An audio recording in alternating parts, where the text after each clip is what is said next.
সুপ্রিয় দর্শক, আসসালামু আলাইকুম।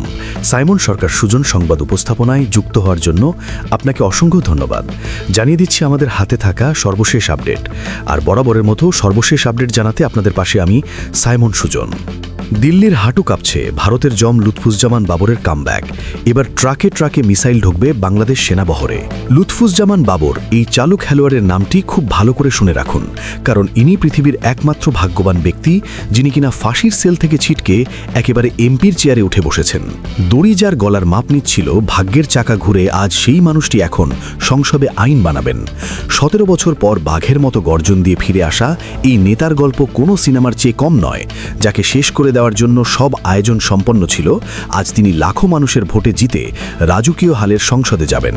লুৎফুজ্জামান বাবরের এই অবিশ্বাস্য কামব্যাক নিয়েই সাজানো হয়েছে আমাদের আজকের এই বিশেষ প্রতিবেদন। রাজনীতির মাঠে যে এমন ভোজবাজির মতো খেল ঘুরিয়ে দেওয়া যায় তা লুৎফুজ্জামান বাবরকে না দেখলে বিশ্বাস করা কঠিন ছিল। 2026 সালের নির্বাচনের ফলাফল যখন ঘোষণা করা হলো, তখন বিরোধীদের চোখ কপালে ওঠার জোগাড়। এত বছর জেল থেকেও নেত্রকোনা 4 আসন থেকে তিনি যে ব্যবধানে জিতেছেন তার রীতিমতো এক অবিশ্বাস্য রেকর্ড। ভোটের ফলাফলে দেখা গেছে তিনি তার নিকটতম প্রতিদ্বন্দ্বীকে 1,02,142 ভোটের বিশাল ব্যবধানে হারিয়ে একেবারে সাইজ করে দিয়েছেন। এই সংখ্যাটা শুধু একটা পরিসংখ্যা নয়, বরং এটা হলো তার বিরোধীদের গালে এক শক্ত চপেটা ঘা।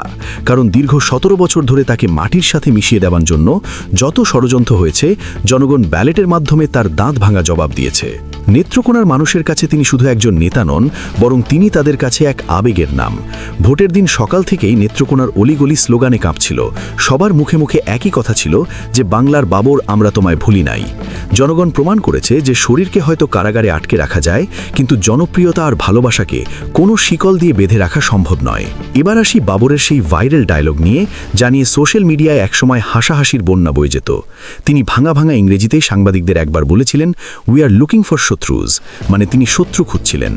তখন সবাই এটা নিয়ে ট্রল করলেও এখন কিন্তু আর কেউ হাসছেন না, কারণ বাবর আবার ক্ষমতায় ফিরেছেন। আর এবার তিনি হয়তো বুঝেই গেছেন যে তার আসল শত্রু কে।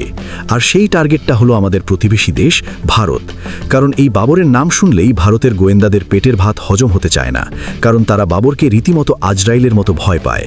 ভারত সরকার মনে করে বাবর এমন এক মাস্টার মাইন্ড যিনি তাদের 7 সিস্টার্স অর্থাৎ 7টি রাজ্যকে একাই ধসিয়ে যাওয়ার ক্ষমতা রাখেন। বাবর যখন ক্ষমতায় ছিলেন তখন তিনি এমন এক দাবার চাল চেলেছিলেন যা দিল্লির ঘুম হারাম করে দিয়েছিল। 2004 সালের 1 এপ্রিলের সেই 10 ট্র্যাক অস্ত্রের ঘটনা এখনও সবার মনে আছে। AK-47 থেকে শুরু করে রকেট লঞ্চার কি ছিল না সেখানে। ভারতের দাবি ছিল বাবর এই বিশাল অস্ত্রের চালান পাঠিয়েছিলেন ভারতের বিচ্ছিন্নতাবাদীদের হাতে। তার প্ল্যান ছিল ভারতের পেটের ভেতর গৃহযুদ্ধের আগুন ধরিয়ে দেওয়া, যাতে তারা নিজেদের ঘর সামলাতেই ব্যস্ত থাকে। আর এই কারণেই ভারত তাকে তাদের জাতীয় শত্রু মনে করে। পাকিস্তান বা চীন যা করতে পারেনি, বাবর একাই নাকি ভারতের তার চেয়েও বেশি ক্ষতি করার প্ল্যান করেছিলেন। বাবরের সেই আগ্রাসী পররাষ্ট্রনীতি আর চোখের দিকে তাকিয়ে কথা বলার সাহস ভারতকে সবসময় তটস্থ রাখত। আজ যখন তিনি আবার সংসদে ফিরছেন, তখন স্বাভাবিকভাবেই ভারতের নীতি নির্ধারকদের রাতের ঘুম হারাম হয়ে যাওয়ার কথা। তারা ভালো করেই জানে যে বাবর এমন এক খেলোয়াড় যিনি কখনো কাঁচা চাল চালেন না। এবার তিনি কি করবেন বা কোন পথে হাঁটবেন সেটা ভেবেই প্রতিবেশী দেশের মাথা ব্যথা শুরু হয়ে গেছে। বাবর যে আবার মন্ত্রী হয়ে ভারতকে বাঁশ দেওয়ার প্ল্যান করবেন না তার কোনো গ্যারেন্টি নেই। তার ওই লুকিং ফর শত্রুজ ডায়লগটা এখন ভারতের জন্য এক বড় হুঁশিয়ারি হয়ে দাঁড়িয়েছে। ভারত এখন আতঙ্কে আছে যে বাবর যদি আবার সেই পুরনো ফাইলগুলো খোলেন, তাহলে তাদের 7 সিস্টার্স রক্ষা করা কঠিন হয়ে পড়বে। তবে বাবরের এই রাজকীয় ফিরে আসার পেছনের গল্পটা কিন্তু সিনেমার চেয়েও বেশি থ্রিলিং। 80-র দশকে মগবাজারে যিনি ক্যাসিও ঘড়ির ব্যবসা করতেন, সেই ক্যাসিও বাবরই যে একদিন দেশের স্বরাষ্ট্রমন্ত্রীর গদিতে বসবেন তা কে জানত? ভাগ্যের চাকা ঘুরে সেই সাধারণ ব্যবসায়ী হয়ে ওঠেন দেশের সবচেয়ে পাওয়ারফুল মিনিস্টার। 1991 সাল থেকে শুরু করে 2001 পর্যন্ত টানা এমপি হয়ে তিনি বুঝিয়ে দেন যে পাবলিক তাকে কতটা চায়। 2001 সালে বিএনপি ক্ষমতায় আসার পর বাবর যখন স্বরাষ্ট্র প্রতিমন্ত্রী হলেন, তখন তার স্টাইল দেখে সবার চোখ ছানা বড়া। চোখে কালো চশমা, স্পাইক করা চুল আর হাঁটা চলায় এক ড্যাম কেয়ার ভাব। তাকে দেখলেই মনে হতো সিনেমার কোনো ডন বাস্তবে নেমে এসেছেন। তিনি যেন কাউকেই তোয়াক্কা করতেন না। দেশের আন্ডারওয়ার্ল্ডের ডনদের সাইজ করার জন্য তিনি র্যাবও গঠন করেছিলেন। তার এক ধমকে প্রশাসনের বড় বড় অফিসাররাও কাঁপত। আর ওই সময়টাতে ভারতের বিএসএফ সীমান্তে কোনো ঝামেলা করার আগে 10 বার ভাবত, কারণ তারা জানত ওপাশে বাবর বসে আছেন। তিনি টেবিলে বসে ফাইল সই করার চেয়ে মাঠ গরম করতেই বেশি পছন্দ করতেন। তার সেই দাপট আর অ্যাকশন হিরোর ইমেজ আজও তরুণরা ভুলতে পারেনি। কিন্তু হঠাৎ করেই এই সাজানো বাগান থচনচ হয়ে যায় ষড়যন্ত্রকারীদের চালে। 111-এর সময় যৌথ বাহিনী তাকে গ্রেফতার করে নেওয়া মাত্রই তার জীবনে নেমে আসে ঘোর অন্ধকার। রিমান্ডে নিয়ে তাকে দিনের পর দিন সাইজ করার চেষ্টা করা হয়েছে, কিন্তু বাবর ছিলেন শক্ত হাড়। শত নির্যাতনের মুখেও তিনি কখনো মাথা নত করেননি। এরপর 2008 সালে আওয়ামী লীগ সরকার তাকে একের পর এক মামলায় ফাঁসাতে থাকে।